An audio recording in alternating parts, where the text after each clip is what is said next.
All right, and we back on the forecast. Now, we have got to stop being so forgiving with our enemies. After hundreds of years, by now we should know that there is no acceptance.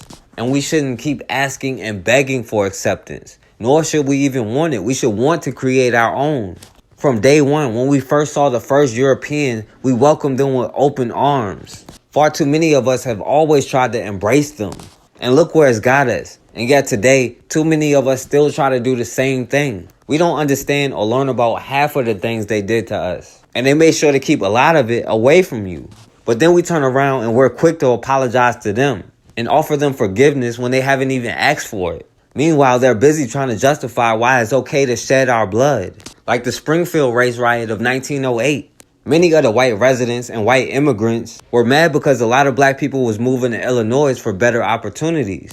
And as they started getting more jobs and doing better for themselves because they were more skilled workers, the white residents started to build up more resentment.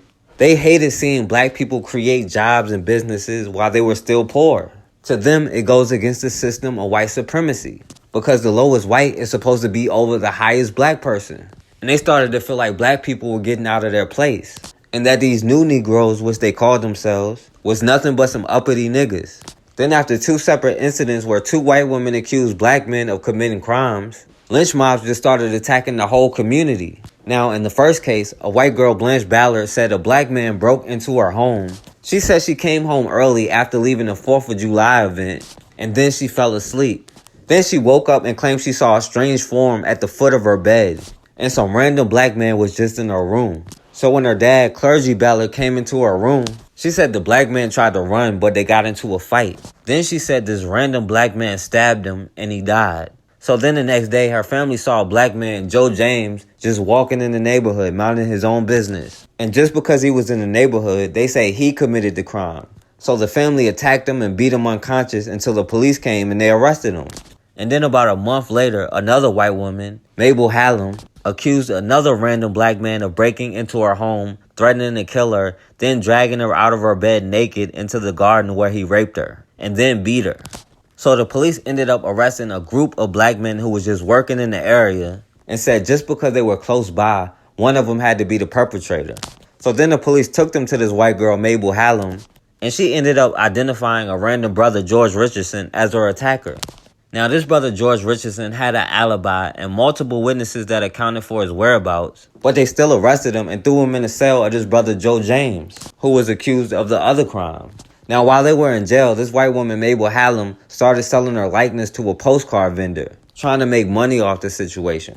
And they appointed her husband to the special police, meaning they deputized him and gave him a gun and a license to kill black people. Now, once the word got out these two brothers was in the same cell, a lynch mob of over 5,000 gathered outside the jail, demanding they hand these brothers over so they can lynch the niggas. Now, the only way the sheriff got these two brothers out of the jail cell, he had to pull a fire alarm and sneak them out, and using his white restaurant owner's car, drove them out of town. When the mob found out they were gone, they went to go attack the restaurant and burnt it down and destroyed his car. Then, led by a white woman, Kate Howard, who ran a brothel and had a reputation for being loose, started leading the mob into the black neighborhood. She started telling the mob, "What are you afraid of? Come on, I'll show you how to do it." She said white women want protection, and this seems to be the only way to get it.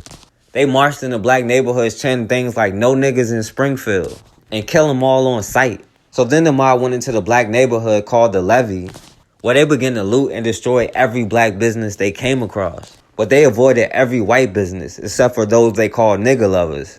And they were claiming they were cleaning up the streets so white women can walk alone without being annoyed. They destroyed black schools, churches, shops, restaurants, barbershops, and they destroyed all 6 black saloons in the area. But one of the owners, a brother named James Smith, shot back at the crowd. He was trying to protect his business and several black women that lived in the building. But eventually they were forced to run away. The mob attacked every black person they came across, man, woman, and child, pulling people out of hotels, off of streetcars. Even white women and young white girls was joining the mob. The mob vowed to kill every black person they saw, and the white woman, Kate Howard, was pointing out every black home and business to attack. Some black people who had their homes set on fire tried to run out, but the mob made them go back in, where they burnt to death. And the firefighters were only putting out fires that affected white people. A brother named Scott Burton helped his wife and children get away, but he stayed back trying to defend his business, and the mob shot him 4 times. Then they dragged his body for several blocks, and then they brutally beat him before hanging him right beside his business. Then after they hung him with a clothesline wire, they shot his body another 40 times and cut it with knives and then tried to set him on fire. And then when they were burning down his brother Scott Burton's business, the children were playing with his body. And the governor said it was Scott Burton's fault for angering the crowd because he was protecting his family. Now, some black people did arm themselves and shot into the crowd from off the roof, but eventually the militia was called in and they were outnumbered, and many black people were forced to leave Springfield. By the next morning, there was more than $150,000 worth of damage, which is worth $4 million today. And the white people that heard about the attack came to the city just to see the damage, like it was a tourist attraction. And later that night, the mob got back together to attack the black people who chose to stay. They attacked this brother named William Donegan, who was married to a white woman named Sarah Rudolph. Now, this man, William Donegan, was 80 years old, and he was financially well off. And he was known in Springfield because he used to know Abraham Lincoln.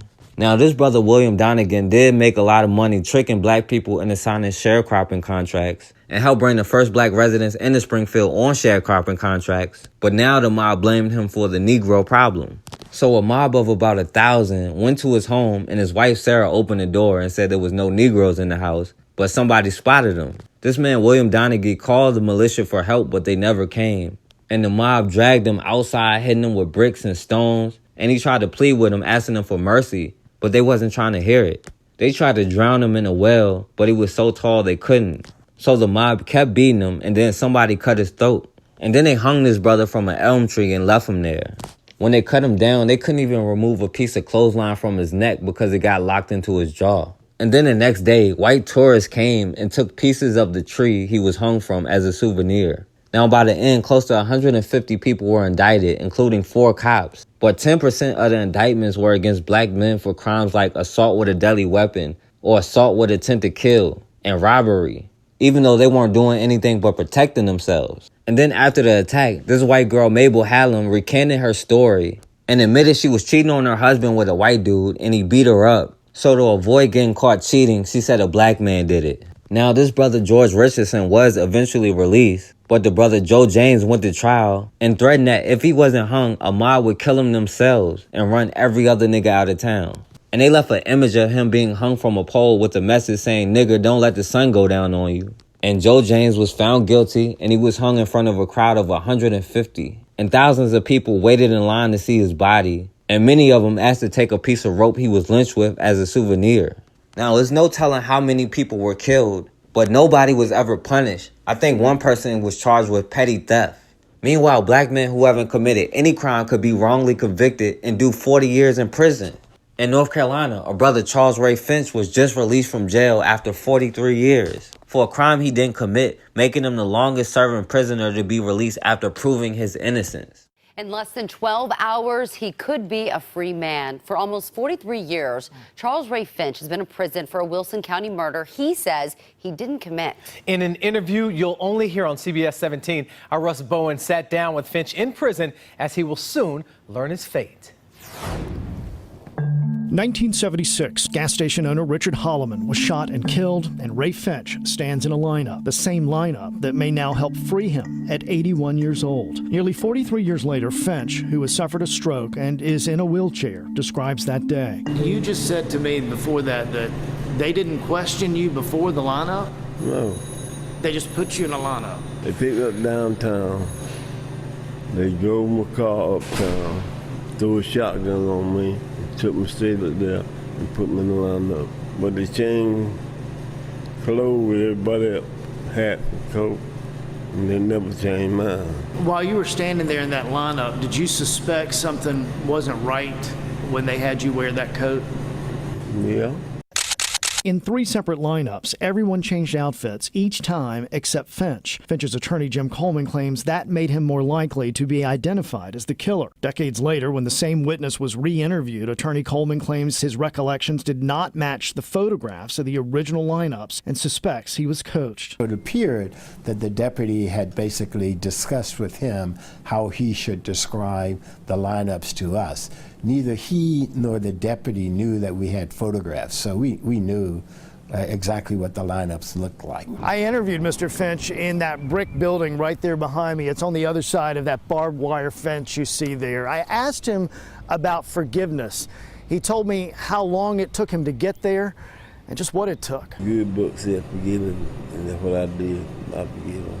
Because it's all over it. I've got to forgive him. You know, I ain't mad with him. The lineup is one of several reasons the Fourth Circuit Court of Appeals says Finch would not have been convicted by any reasonable juror. The original autopsy said Hallam was killed with a sawed-off shotgun, but a more recent review by the medical examiner's office shows it was a pistol that killed him. These are photos of those pistol casings. The only evidence recovered from Finch was a shotgun shell in his car. 3 witnesses also testified Finch was at a party during the shooting, but that was not enough for the 1 black and 11 white jurors. Yeah, I thought they'd do it. Then again, I thought they wouldn't, but it was all white jurors, so I thought they would find me guilty. So at that point in time in history, the death penalty was automatic. Did you think that that was really going to happen, that you were likely going to be put to death for a crime that you've always said you didn't commit?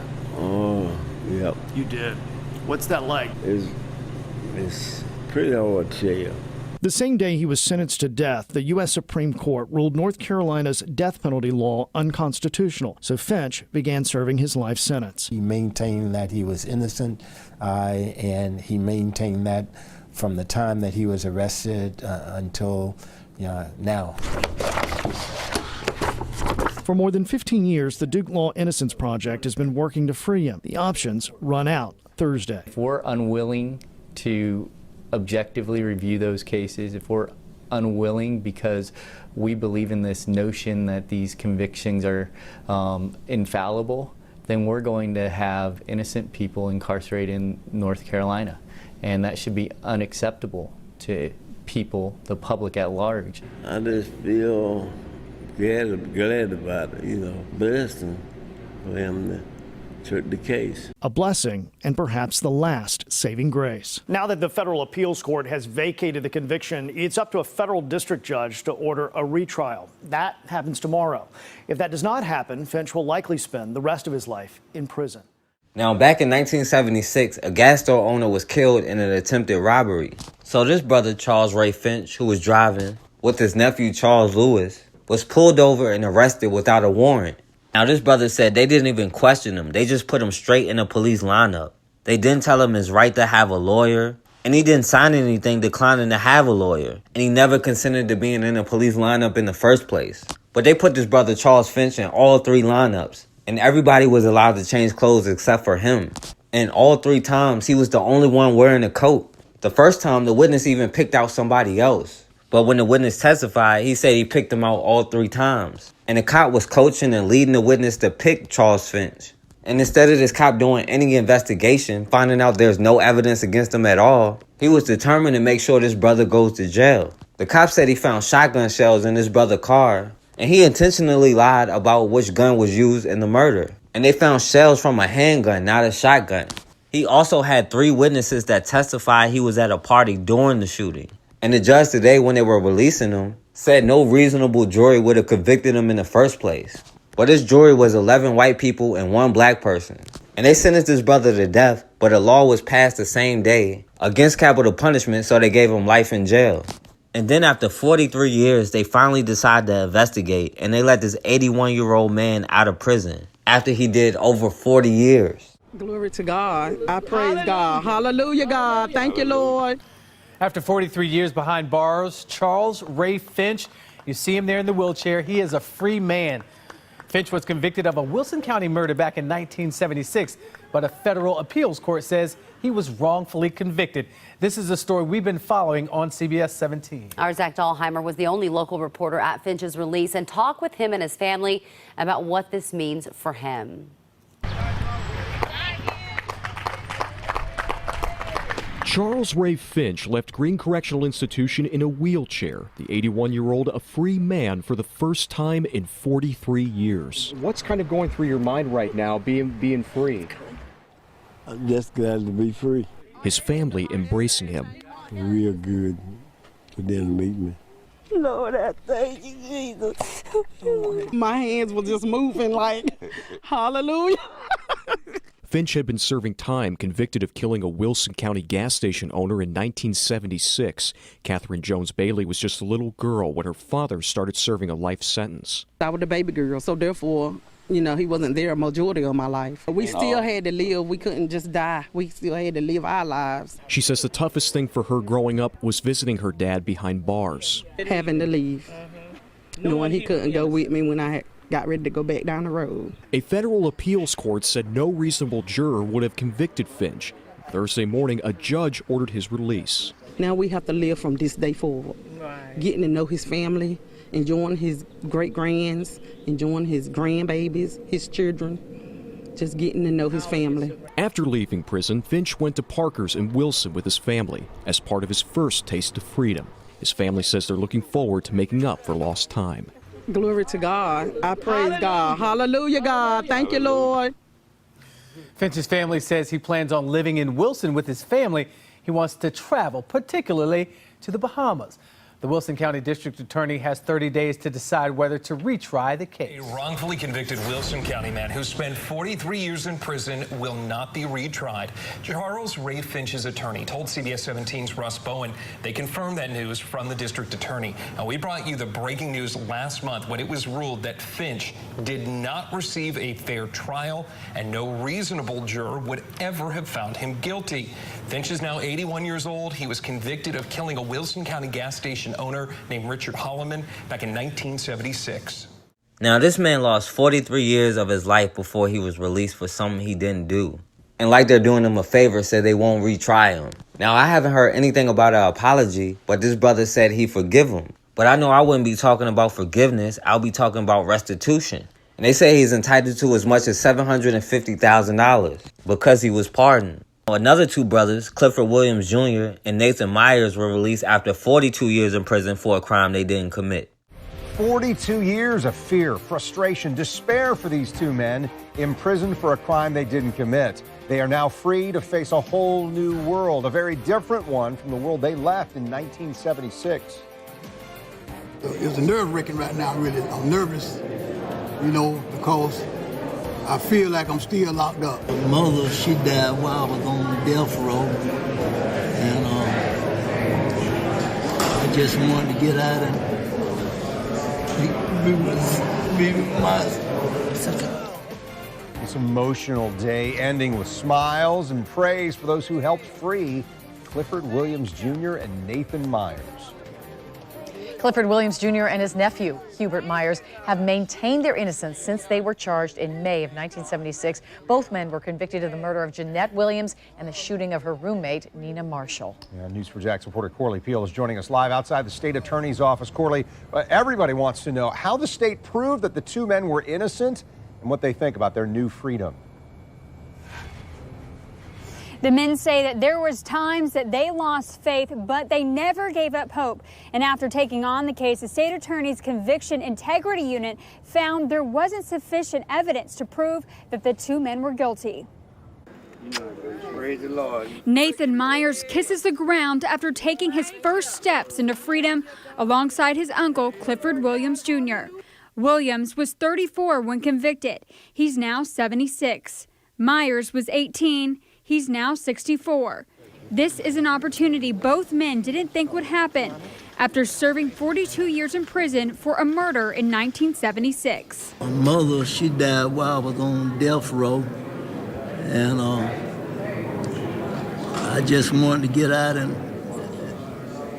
be with my kids. They was gone, and it wasn't nobody but them. You know, I wrote all the Innocent Project. I wrote lawyers. They wouldn't listen. They told me my case was too old. They didn't have the evidence to free us. State Attorney Melissa Nelson says Myers wrote the state attorney's office conviction integrity unit in 2017 in hopes they'd take his case. His letter sat for a year because at that time, the conviction integrity unit was still just an idea. A year later, when the unit became operational, Mr. Myers' letter was one of almost 100 petitions awaiting the newly hired Conviction Integrity Review Director, Shelley Thibodeau. With the help from the Innocence Project, the team reevaluated the shooting that killed Jeanette Williams and injured Nina Marshall after they were ambushed at their apartment in 1976. Nina Marshall identified Myers and Williams as the shooters. State Attorney Melissa Nelson says both men were at a party at the time gunshots rang out.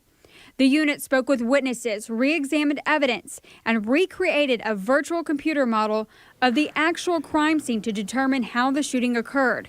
The new evidence led to the judge granting Myers and Williams be set free. Mr. Williams and Mr. Myers, the indictments have been dismissed against you. You are free to go. Thank the Lord, Savior Jesus Christ. You know, it's a nerve-wracking right now, really. I'm nervous, you know, because I feel like I'm still locked up. Once I get my family and knowing I can look back and I don't have no officers around me to tell me what to do and how to do it, and the reality hit in, I think I'll be all right. Myers says he's not bitter about what happened, but is grateful he can live the rest of his life as a free man.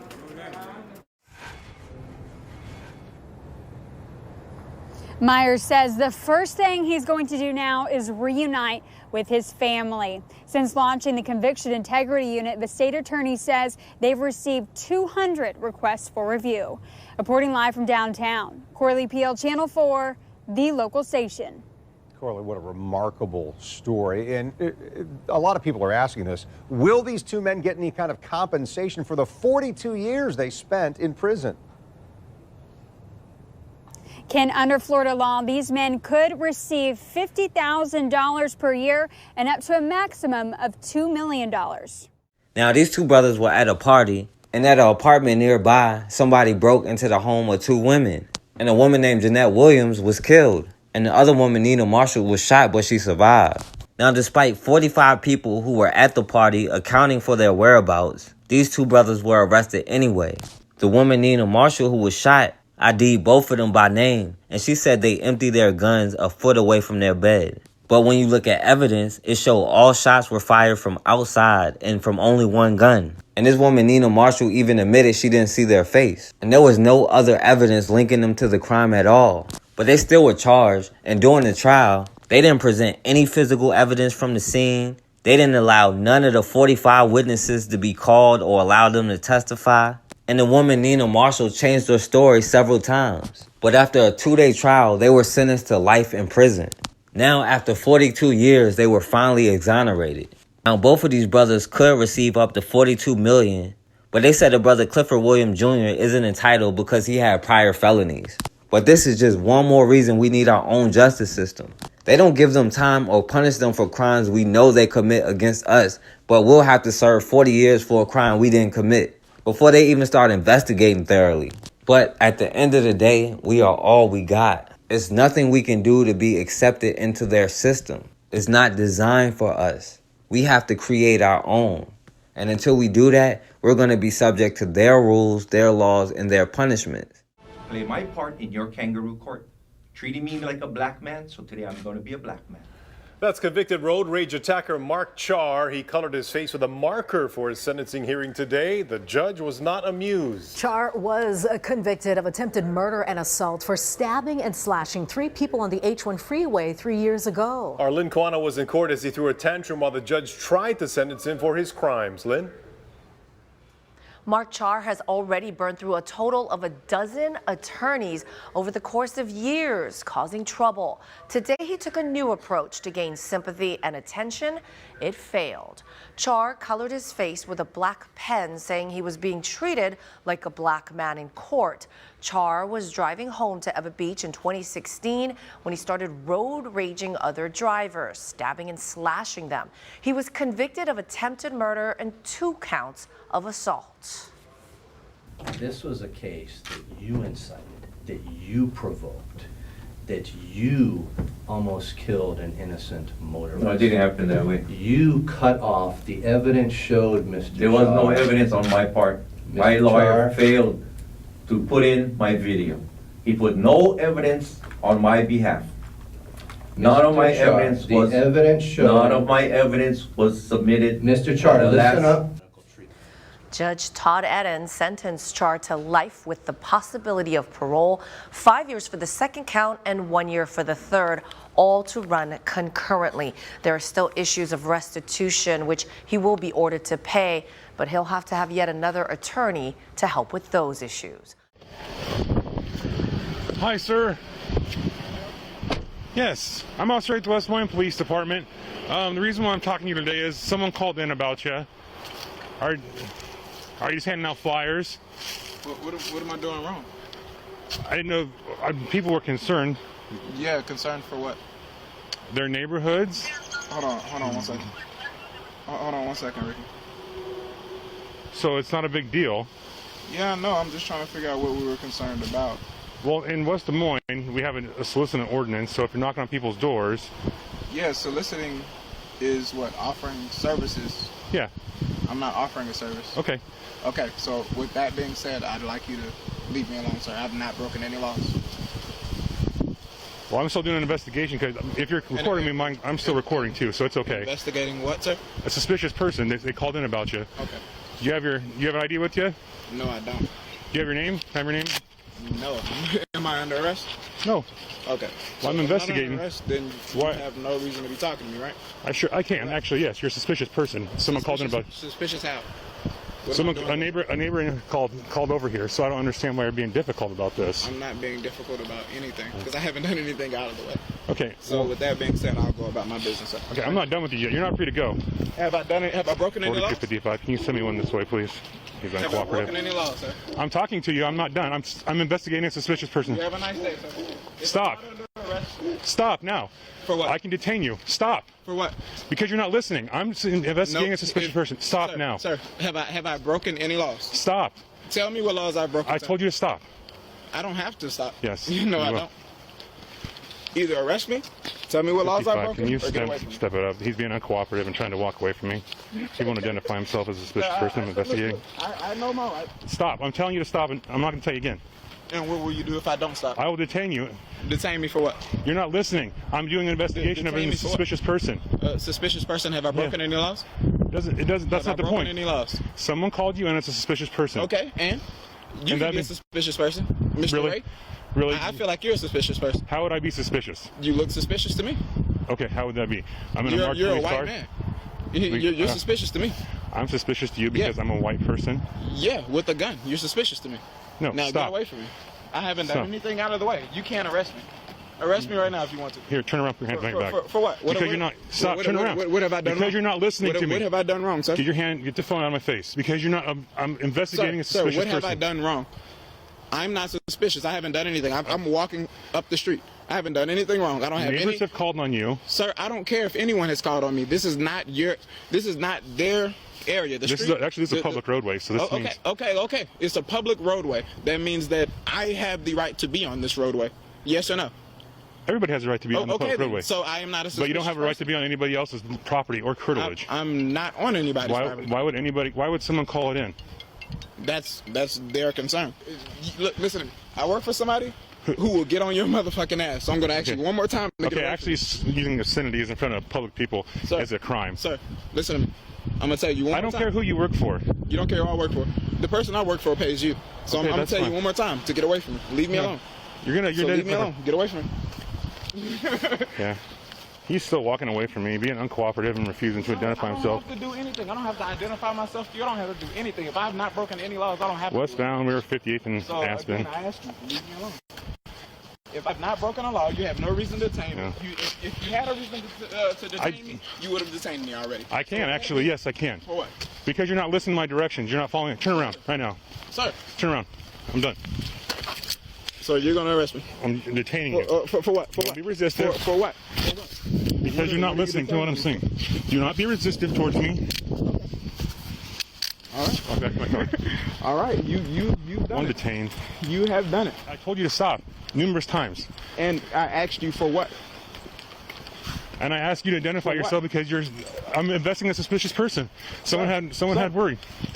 Worried about what? Have I tried to enter anyone's property? They were concerned, so yes, you're gonna. Okay. No, I have not. Show me evidence where I've entered someone's property. without them knowing. Show me every There was evidence. 2 calls on you about entering people's areas of their house. No, they weren't. Listen to me, sir. I suggest you let me out of these handcuffs immediately. Well, Sir, when could you tell him to take me out of these handcuffs? I have not broken any laws. Okay, did you stop when he told you to? No, he kept walking okay, away. Then that's interference, so you're under arrest. Have a seat. Interfering for what? Interference, you disobeyed the lawful order. You were sitting right there and I told you to stop 4 or 5 times to identify yourself because there was a suspicious person car, and I'm investigating that. Investigating what? I have not done anything. Okay. You can't just run up on anyone and just say, hey, you look suspicious. Okay, he told you to stop. He didn't.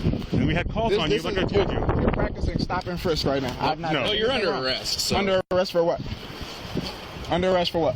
What have I done wrong? Tell me now. You didn't identify yourself. Okay. You didn't stop when we asked you to. Okay. Okay, this is what I'm asking. That's all I'm asking for is your name and date of birth, man. All right, okay. So I can log someone. Okay. So what's the issue here, man? There is an issue. I Sit haven't back done here. anything wrong to Sit you. back here. I have not done a thing Why wrong. would you not listen to me? Because I have not done anything wrong, sir. So could you let me out of these handcuffs immediately? Sit back here. Okay. All the way in. I just want to log him and get him out of here because people were concerned because he was... Put him in custody. If he's going to walk away, don't let him play that game. He's just going to keep playing it next time. He's going to think that he can now just walk away from cops. But if he doesn't want to stop, he just doesn't have to. So he was sitting right here, and I just said, hey, there was a concern for you. Why? Turn off and you know. Okay.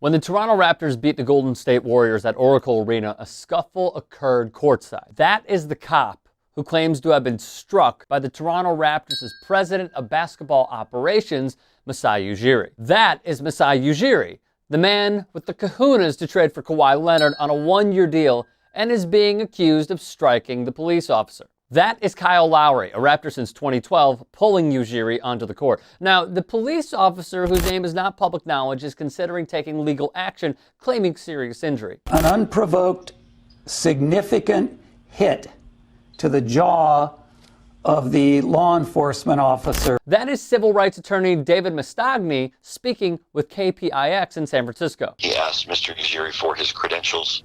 Mr. Ujiri refused to produce the credential and shoved our deputy out of the way. And that is Sergeant Ray Kelly of the Alameda County Sheriff's Office. Now, here's the problem. Warriors season ticket holder Greg Wiener was standing next to the officer and told the AP the cops are lying and covering up what the officer did, saying Ujiri never struck the cop in the face or asked for a credential. Wiener said the encounter began when the deputy put his hand on Ujiri's chest and pushed him. Ujiri shoved him back before bystanders intervened. The thing about the cop saying the policeman asked for his credentials, that didn't happen. There was no conversation at all, Wiener said. This part about striking him in the face, yeah, that didn't happen. He has a serious concussion, a templar mandibular joint injury, which is a serious jaw injury, said Mastagni. This looks like somebody trying to embellish what happened to protect what they did, what the policeman did, Wiener said. It seems over the top. I still stand by the fact from what I saw, Masai two-handed shoved him into the chest. Now, recall that Alameda County Sheriff's Office. Last night, the agency's official Twitter account retweeted Richard Spencer, who is live streaming a Unite the Right news conference. It's true. They retweeted Richard freaking Spencer, a Nazi. That same Sergeant Ray Kelly claims he was trying to close the video, hit a bunch of buttons at the bottom, and one must have been the retweet button. Oh, you silly, silly white supremacist. Updated Twitter applications always requires two-step confirmation for any retweet, so a user must confirm before a retweet goes out. But it doesn't stop there. Last month, it was reported there was a massive cover-up in the police shooting of Oscar Grant, who was handcuffed when public transit cops shot him on New Year's Day in 2009. Furthermore, the department was sued in 2011 by a black driver who said he was racially profiled during a meritless traffic stop. An attorney with the San Francisco Public Defender's Office, Onward, the Oath Keepers, an extremist anti-government right-wing group, held a booth at the Alameda County Sheriff's Office training program to explain who they are. The Oath Keepers, who went to Ferguson to protect white businesses against black protesters, revolve around a set of baseless conspiracy theories about the federal government working to destroy the liberties of Americans. The Oath Keepers tried to protest outside Maxine Waters' office, but were shut down. In 2016, Alameda County Sheriff Gregory Ahern co-signed a letter sent to Senator Jeff Sessions supporting his nomination to lead the U.S. Department of Justice. And in 2018, the Alameda County Sheriff's Office was accused of using an anti-terrorism grant from the Trump administration to focus on black Muslim inmates returning to society. The words Muslim and violent appeared 31 times each in the sheriff's proposal. Extremism appeared 26 times, and radicalization 12 times. White supremacists, by contrast, is mentioned only once. My opinion? They tried to frame Ujiri for not having a credential. He did. They're constructing a story making a black male the aggressor. Seen that one before. I shot this guy in self-defense. The office has a history of racism. They support white supremacy and despise minorities. An African-American woman was left begging fellow passengers for somewhere to sit on a Spirit Airlines flight after a white woman refused to let the black woman be seated beside her, an objection she believes was racially motivated. Tiara, as she's identified on Facebook, took to the social media site to share details of the disheartening incident, saying the woman, whom she described as Russian, objected to a flight attendant's efforts to seat Tiara in the vacant seat next to her. In an audioless video posted to Facebook, Tiara confronts the woman after disembarking the flight. She said the woman issued a bogus apology and that her excuse was that she was under the impression that no one would be sitting next to her on the Vegas to Detroit flight. Mind you, she allowed the young white college student to sit next to her with no issue, Tiara wrote in a separate post. Immediately after we landed, she rushed off requesting a supervisor to complain to because the passengers were booing her and calling her a racist. She said her not letting me sit down had nothing to do with me being black, but simply because she thought the seat was going to be empty. I definitely want to thank you guys for being so supportive. That was definitely like one of the worst experiences I've ever went through. I'm definitely following up and play with corporate. And, you know, everybody's like, oh, well, I would have beat her ass and this, that, and the third.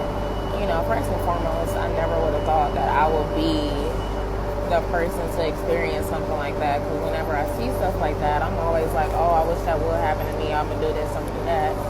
But when you're really just put in that position and you have 150 people watching you, waiting for you to react, to be that angry black woman, you know, I felt like I couldn't defend myself because that's exactly what I was gonna be, regardless of what she did. If I would have blew her shit out or smacked her up. You get what I'm saying? Tonight at 6, a Bedford woman is facing disturbing allegations about her nonprofit in Uganda. Renee Bach is being sued for allegedly operating a medical facility without a license, leading to the death of hundreds of children. 10 News reporter Jessica Jewell is digging into this, and she is live in the newsroom. Jessica? We got our hands on this copy of the lawsuit. The Women's Pro Bono Initiative and two mothers filed this civil suit in a court in Uganda, saying actions by the group, the nonprofit, serving his children, led to the deaths of their children. The allegations stirring up a firestorm of criticism, and tonight, the woman taking the heat is firing back. Our focus is malnutrition, so we do preventative care programs and then also treatment services. Less than 2 years ago, we sat down with Renee Bach to talk about her nonprofit, Serving His Children. Its mission, fighting malnutrition in Uganda, clearly outlined on its website. When mothers come to Serving His Children, many of them have lost hope. But now some are blaming the organization not just for losing hope, but losing lives. Two mothers and the Women's Pro Bono Initiative suing Bach and Serving His Children. Court documents say they were led to believe Bach was a medical doctor, claiming she unlawfully practiced medicine and offered medical services to unsuspecting vulnerable children. In these now deleted images, she's seen wearing a stethoscope, administering care to children. The plaintiffs say they only learned after their children died Bach had no proper medical training. Her attorney's response: the people in Uganda aren't that stupid. I mean, there's almost a racist undertone in this, that somehow they would not understand that this was a girl that had gone over as a late teen, had served there for a decade. They knew exactly who she was and what she was doing. David Gibbs dismissing the claims as false. He says his client learned skills to help provide assistance as necessary, but always under supervision of a qualified medical professional. We anticipate prevailing because there's just no factual basis for the allegations that are being put forward. Fighting a lawsuit threatening to end an organization that Gibbs says has done a world of good. Ultimately, the loser in this would not be the organization or even Renee, but the ultimate loser would be the children that wouldn't be helped. Bach's attorney, who you just heard from, is working with her legal team in Uganda. Because the legal system works different there, it could take months before the judge decides how to move forward. There has been a major reversal in an Alabama case that drew national attention. Today, prosecutors dropped charges against Marsha Jones. Now, a grand jury had indicted her for manslaughter after she was shot and lost her fetus. Mark Strassman has more tonight on why the district attorney made that decision. When Marsha Jones was 5 months pregnant, she fought with a woman who shot her in the stomach. Jones, 28, miscarried. But even as the shooting victim, faced a manslaughter charge and up to 20 years behind bars until today. I am hereby dismissing this case, and no further legal action will be taken against Ms. Jones in this matter. County District Attorney Linneas Washington took no questions. This is truly a disturbing and heartbreaking case. An unborn child was tragically lost, and families on both sides of this matter have suffered. A grand jury indicted Jones, saying she had intentionally caused the death of her unborn baby by initiating a fight, knowing she was 5 months pregnant. Alabama is hardline about fetal rights. Its state law governing abortions is America's most restrictive, a near total ban, no exceptions for rape or incest.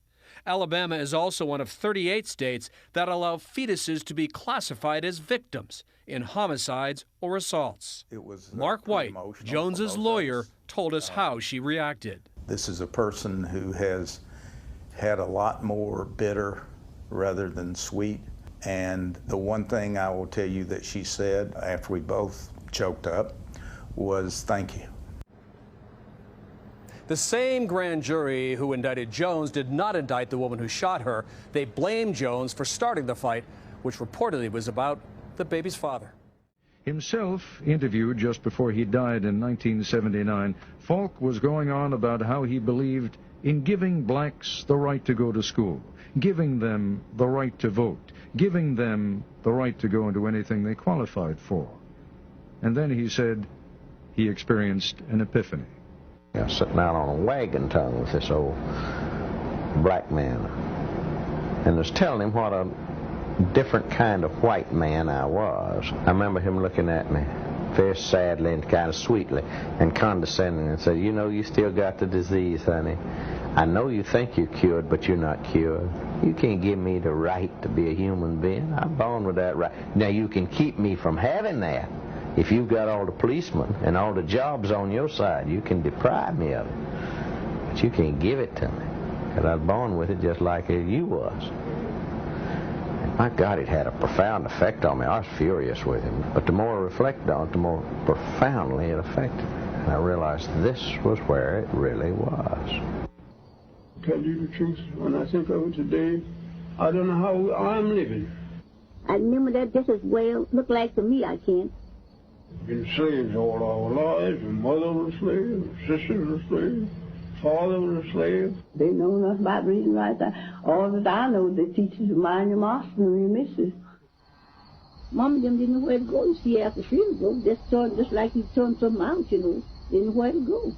They are haunting voices from the past, not actors reading a script or scholars reading a text, but the actual voices of men and women, Americans, who were born in slavery.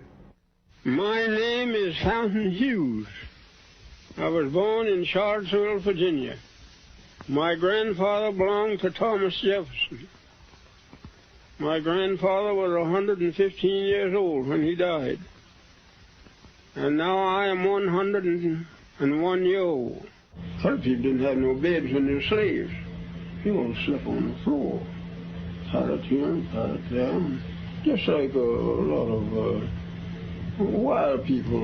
We didn't know nothing. Didn't like to look at no book. Can you remember slavery days very well? Of course, I remember all our white folk, and all the names of them, all the children. Call every one of the children's names. Who did you belong to? Jim Bunton, the baby boy. Listen again to Fountain Hughes, who was born in 1848. We were slaves. We belonged to people.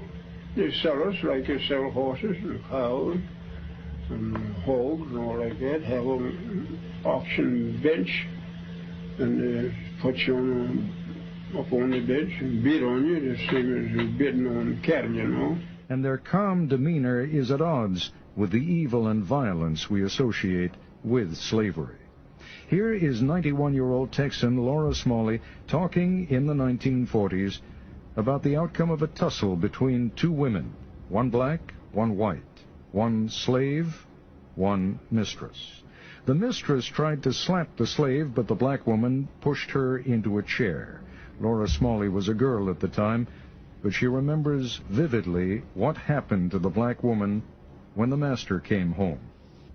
Well, they taken that old woman, poor old woman, carried in the peach orchard and whipped her. And, just tied her hand this way, around the peach orchard tree. I remember that just as well, looked like to me, I can.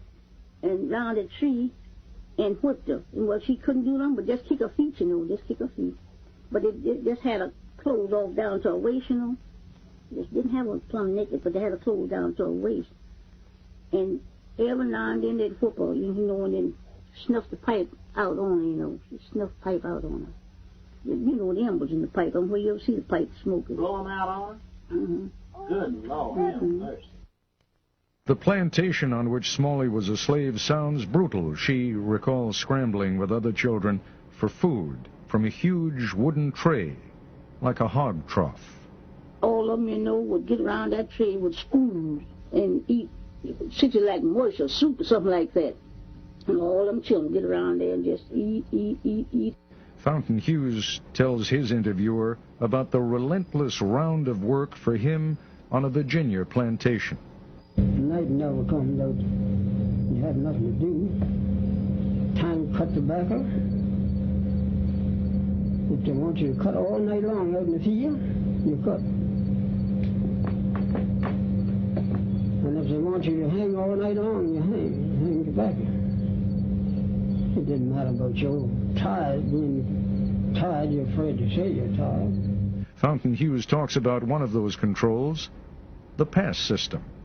Now, I couldn't go from here across the street, or I couldn't go to nobody's house without I have a note or something from my master. And if I had that pass, that was what we call a pass. If I had that pass, I could go wherever he sent me, and I'd have to be back. Whoever he sent me to, they'd give me another pass, and I'd bring that back, so to show how long. And the Yankees who freed them weren't always seen as benevolent liberators. I remember when the Yankees come along and took all the good horses and took sold all the meat and flour and sugar and stuff out in the river and let it go down the river. And they know the people wouldn't have nothing to live on, but they done that. The ex-slaves left one hell for another, perhaps an even more dangerous one. No longer property, they didn't have the protections afforded property. When we were slaves, we couldn't do that, see? And if we got free, we didn't know nothing to do. And my mother, she hunted places and bound us out for $1 a month. But we didn't have no property, we didn't have no home. We had nowhere, nothing. We didn't have nothing on it, just like the cattle, we just turned out and get along the best you could. In Texas, the slaves weren't told they were free until 2 months after the war ended.